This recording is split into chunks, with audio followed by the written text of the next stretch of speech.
Hello every one. സാധാരണക്കാരായ ആളുകൾക്ക് stock മാർക്കറ്റിൽ ഇൻവെസ്റ്റ് ചെയ്യാൻ മടിയാണ്.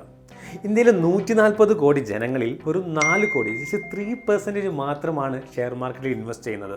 ഇതിന് പല കാരണങ്ങളുണ്ടാകാം. ഒന്ന്, സ്റ്റോക്ക് മാർക്കറ്റിൻ്റെ അറിവില്ലായ്മ. അപ്പോൾ ഇതിന് സ്റ്റോക്ക് മാർക്കറ്റ് ഒരു ഊഹക്കച്ചവടം, ഒരു ഗാംബ്ലിംഗ് ആയിട്ട് കണക്കാക്കാം. പക്ഷേ സ്റ്റോക്ക് മാർക്കറ്റ് ഒരിക്കലും ഊഹക്കച്ചവടമല്ല. അതുപോലെ സ്റ്റോക്ക് മാർക്കറ്റിലെ അൺസർട്ടനിറ്റി. പക്ഷേ ഈ അൺസർട്ടനിറ്റി ഒരു പരിധിവരെ നമ്മൾ സാധാരണക്കാർക്ക് വലിയ ഉപകാരമാണ്. കാരണം 100% ഒരിക്കലും ഒരാൾക്കും പ്രെഡിക്റ്റ് ചെയ്യാൻ പറ്റില്ല. ഞാൻ പറഞ്ഞത് 100% സ്റ്റോക്ക് മാർക്കറ്റിനെ പ്രെഡിക്റ്റ് ചെയ്യാൻ പറ്റില്ല. ഒരു കോയിൻ ടോസ് ചെയ്താൽ മേ ബി ഹെഡ് ആയിരിക്കാം, അല്ലെങ്കിൽ ടൈലായിരിക്കാം. അതേപോലെയാണ്. അതുപോലെ സ്റ്റോക്ക് മാർക്കറ്റിലെ നെഗറ്റീവ് ന്യൂസ്, എന്തെങ്കിലും ചെറിയ ഇടിവ് സംഭവിച്ചാൽ വലിയ ന്യൂസായിട്ടായിരിക്കും ഉണ്ടാവുക. പിന്നെ നല്ല രീതിയിൽ ഉയർച്ച ഉണ്ടായാലും ചെറിയ ന്യൂസായിട്ടും. പിന്നെ അതുപോലെ സ്റ്റോക്ക് മാർക്കറ്റ് റിലേറ്റഡ് എന്ത് സംഭവിച്ചു കഴിഞ്ഞാലും സ്റ്റോക്ക് മാർക്കറ്റ് സ്കാമോ അല്ലെങ്കിൽ തട്ടിപ്പോ ആയിട്ടായിരിക്കും. ഇപ്പോൾ എൻ്റെ ജില്ലയായ മലപ്പുറത്ത് കുറച്ച് ദിവസങ്ങൾക്ക് മുമ്പ് കുറച്ച് ആളുകൾ ഇന്ന് ഫണ്ട് കളക്ട് ചെയ്തു സ്റ്റോക്ക് മാർക്കറ്റിൽ ഇൻവെസ്റ്റ് ചെയ്യാമെന്ന് പറഞ്ഞിട്ട്. പക്ഷേ ആ ഫണ്ട് അവർ മിസ്യൂസ് ചെയ്തു. പക്ഷേ ന്യൂസ് വന്ന് സ്റ്റോക്ക് മാർക്കറ്റ് തട്ടിപ്പായിട്ടാണ്. അപ്പോൾ നമ്മൾ ക്ലിയർലി അണ്ടർസ്റ്റാൻഡ് ആക്കുക, ഇന്ന് വേൾഡിൽ അവൈലബിൾ ആയിട്ടുള്ള ടോപ്പ് 3 അസറ്റ് ക്ലാസ്സിൽ ഒന്നാണ് ഷെയർ മാർക്കറ്റ്. ഒരുപാട് ബില്യണേഴ്സിന് സ്റ്റോക്ക് മാർക്കറ്റ് ക്രിയേറ്റ് ചെയ്തിട്ടുണ്ട്. നമുക്കറിയാം വാരൻ ബഫറ്റ്, രാകേഷ് ജുൻജുൻവാല, രാംദേവ് അഗർവാൾ, വിജയ് കേഡിയ, രാധാകൃഷ്ണൻ ദമനി തുടങ്ങിയവർ. സോ വിതൗട്ട് ഫർദർ ഡ്യൂ നമുക്ക് ഡിസ്കസ് ചെയ്യാം എന്താണ് ഷെയർ മാർക്കറ്റ്, എന്താണ് സെൻസെക്സ്, എന്താണ് നിഫ്റ്റി, അതുപോലെ എങ്ങനെയാണ് ഷെയർ മാർക്കറ്റിൽ ഇൻവെസ്റ്റ് ചെയ്യുക. വെൽക്കം.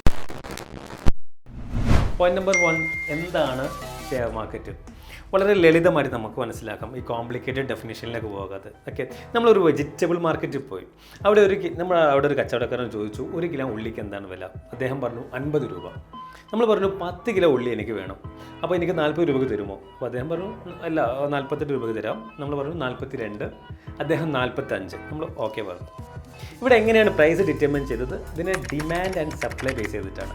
മഴക്കാലത്ത് ഉള്ളിയുടെ ലഭ്യത കുറവായിരിക്കും, ഓട്ടോമാറ്റിക്കലി ഇതിൻ്റെ ഡിമാൻഡ് വർദ്ധിക്കും, പ്രൈസ് വർദ്ധിക്കും. So just keep in your mind demand and supply. ഇനി എന്താണ് വെജിറ്റബിൾ മാർക്കറ്റ്? വെജിറ്റബിൾസ് വാങ്ങുകയും വിൽക്കുകയും ചെയ്യുന്നൊരു സ്ഥലം, അല്ലേ? ഇനി എന്താണ് ഷെയർ മാർക്കറ്റ്? ഷെയറുകൾ വാങ്ങുകയും വിൽക്കുകയും ചെയ്യുന്നൊരു സ്ഥലം. So simple. അപ്പോൾ അടുത്ത നമ്മൾ മനസ്സിലാക്കേണ്ട ഒരു ടൈമാണ് എന്താണ് ഷെയർ. ഒരു ബിസിനസ് ആദ്യമായിട്ട് തുടങ്ങുന്ന സമയത്ത് നമുക്ക് അതിൻ്റെ ഫണ്ട് എവിടെ നിന്നാണ് ലഭിക്കാം? ഒന്നെങ്കിൽ നമ്മൾ സ്വന്തം പോക്കറ്റിൽ നിന്ന്, അല്ലെങ്കിൽ റിലേറ്റീവ്സിൻ്റെ കയ്യിൽ നിന്ന് കടം വാങ്ങിയിട്ട്. ഇത് നമുക്കറിയാവുന്നതാണ്, ശ്രീ നാരായണ മൂർത്തി അദ്ദേഹത്തിൻ്റെ കമ്പനിയായ ഇൻഫോസിസ് ലിമിറ്റഡ് സ്റ്റാർട്ട് ചെയ്തത് തന്നെ ഭാര്യയിൽ നിന്ന് പൈസ കടം വാങ്ങിയിട്ടാണ്. അങ്ങനെ സ്വന്തം പൈസക്ക് അല്ലെങ്കിൽ റിലേറ്റീവ്സിൻ്റെ പൈസക്ക് നമ്മൾ ബിസിനസ് സ്റ്റാർട്ട് ചെയ്തു.